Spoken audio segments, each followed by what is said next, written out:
Well, it reads like a maze, doesn't it? It's a puzzle. It's a very complicated gospel lesson. And I was like you, Lynette. I didn't know, how should I continue this? Should I get a guest preacher? I wasn't sure what I was going to do. But this is part of a farewell. Jesus is trying to say as much as he can, because the next day he goes to the cross. This is the night of the Holy Meal. They've had the meal. Judas has already kissed him. He's gone, and he's with the 11, and he teaches them these things. And yes, they're complicated, but they're not complicated. And lucky me, just like you, Lynette, you found a way of the maze, a way of opening the gospel lesson. So did I. Got really lucky. Andrew Greeley, a remarkable Catholic priest, and he tells that this gospel is like the ending of an old Irish prayer. Some of you know this. Until we meet again, may you all be in the palm of God's hand. Until we meet again, may you all be in the palm of God's hand. Can we be in the palm of God's hand? It's a one-point sermon. And so I was ready. I was all set. I'm going to delve into this. And I remembered something happened to me in Brooklyn years and years ago. It was Mother's Day. And I delved into another text. And I was even bored by what I was saying. And then I was shaking hands with people Mother's Day. And this older woman came up to me, and she had a scowl on her face. And I knew it was directed at me. I wasn't sure. She said, "You didn't talk about Mother's Day in your sermon. Oh. You didn't even talk about your own mother. Oh. So I never did it again, all right? So I never made that mistake again. So I want to move toward that sense of Mother's Day winding its way by talking about the remarkable contributions of women to spirituality, women to the life of faith, mothers to the life of faith. I want to go back a little bit in history. It won't take long. You've heard of the word Abba in Scripture. Abba, Father. Well, Amma is mother. It's kind of a transliteration of the Arabic and the Hebrew. Amma. And you've heard about the Desert Fathers, perhaps. These were these remarkable monastic communities. They sprung up in Egypt, also in the Holy Land, and some were hermit fathers that would go in and quietly pray in caves. St. Anthony was the most famous of all. People would line up outside his cave in the desert for his pearls of wisdom, his spiritual strength. But you may not know that there were not only the Desert Fathers, for which we are grateful. There were the Desert Mothers, the Ammas, A-M-M-A-S. Somebody in my last church said, "Oh, I like that part where you talked about the mamas and papas." No, that's not what I was talking about. But it's a good way to remember, right?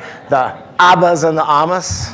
Well, the Ammas were remarkable women. Imagine this. Anytime, but especially back then, they would go also into monastic communities, and many were hermits too. They would go alone. They were in these caves. What were they doing? They were praying for the world. People were astonished by them.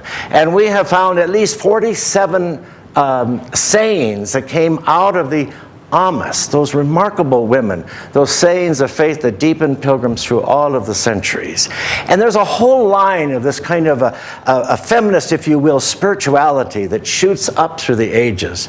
It comes, of course, into the great presence of St. Teresa of Avila. You may never have heard of her, but some of you have. We talked about it actually during Lent a little bit. She was this mystic woman. She became a Carmelite. You've heard of that, the Carmelite nuns. And she was a devoted spiritual genius. People from everywhere came to hear her, came to sit with her, talk with her, pray with her. And she talked about, remember that phrase, the interior castle? That's your soul. That's your soul. And she said, you need to feed the castle. You need to open the doors of the rooms in the castle. There's so much for you. This experience of, if you will, the strength of the palm of God's hand is that interior castle in your heart, your soul. And some of us don't do that. I'm not scolding, but some of us forget, and we go on our ways. We don't pay attention to the soul. The soul is opened up when it allows itself to be silent, when it allows itself to pray, when it allows itself to know how much we are loved by God's presence. The interior castle, remarkable image. And then you keep going closer to our time. Those of you who are Catholic, you'll remember St. Therese of Lisieux. She's the French, remarkable woman, 20 years of age. She writes a book, The Autobiography of a Soul. She died very young. And she became, because of that book, known as the Little Flower. You know, have you ever heard that? The Little Flower. Little St. Therese. She said, I'm not a big flower. And she didn't mean this false humility. I'm not a big flower that goes up and shows off. That's not me. I'm a little flower. In fact, the littler I become, the greater becomes Christ in me. The little flower, this remarkable. And she became, by the way, that book, The Autobiography of a Soul, she became a doctor of the church. Well, to be a doctor of the church, everything in that book has to be authenticated by the wisest minds of the church. She became the youngest doctor of all, maybe forever, I don't know. Remarkable. This is a strain of tremendous spirituality. And it shoots even to today, to the remarkable bishop of our church, Elizabeth Eaton. In her own way, a spiritual genius who knew she would win that election a few years ago? They were expecting another person to win, and there she was, the first woman in the history of the Evangelical Lutheran Church to become a bishop. She's done a superb job. And if you read her things, what is the palm for her? What's inside that palm of God's hands? It's that solid message: Christ died for us, Christ lives for us, Christ will be with us always. That's what's in the palm. It's there for you, it's there for me.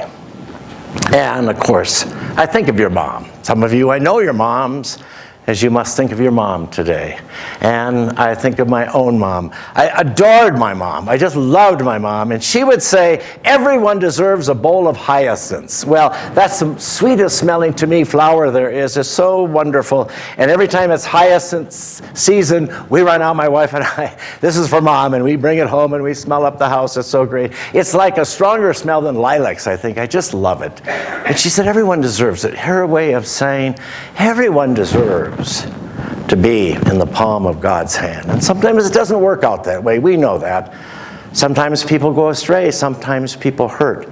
It's all part of it. I remember a very special moment in my mom's life. She came home, and my dad was at the table in the living room, in the dining room, and he was looking at some documents. And he was crying, and she said, what's wrong? And he was looking at some old documents, and one of them was a marriage certificate for his mom and dad. And on the certificate, it was clear that he had been born, he knew, 3 months after their wedding. And he said, I'm illegitimate. And he knew this, and they had shared it. And my mother talks about it. She said, I just put my arm around. I said, your boys, me and my brother, they love you, Reynold. They love you. I love you. You're not illegitimate. You're a child of God. You are loved so much in this family. And I know it helped him. I know it helped him. But it was that bracing moment for him. And I think he came in a new way to the faith and understanding that illegitimate or not, he was what? In the palm of God's hand. It's impossible for me to get to Minnesota to put flowers on my mom's grave today, just like many of that's true for you. We all wish we could. But not too far from where my mom and dad are buried, in Resurrection Cemetery, my favorite name of all for a cemetery, is the Hall family grave. And I talked with my brother about this week. We were thinking about my mom, but also remembering some of the people that are in that cemetery that we loved and knew and are now there. And the Hall family.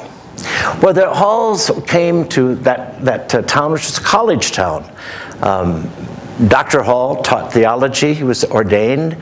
Mrs. Hall, Lorraine Hall, this remarkable woman, started the art department. If you are artists, you'll love it. She started that whole art department. It's a huge and wonderful art department today because of her genius of doing that.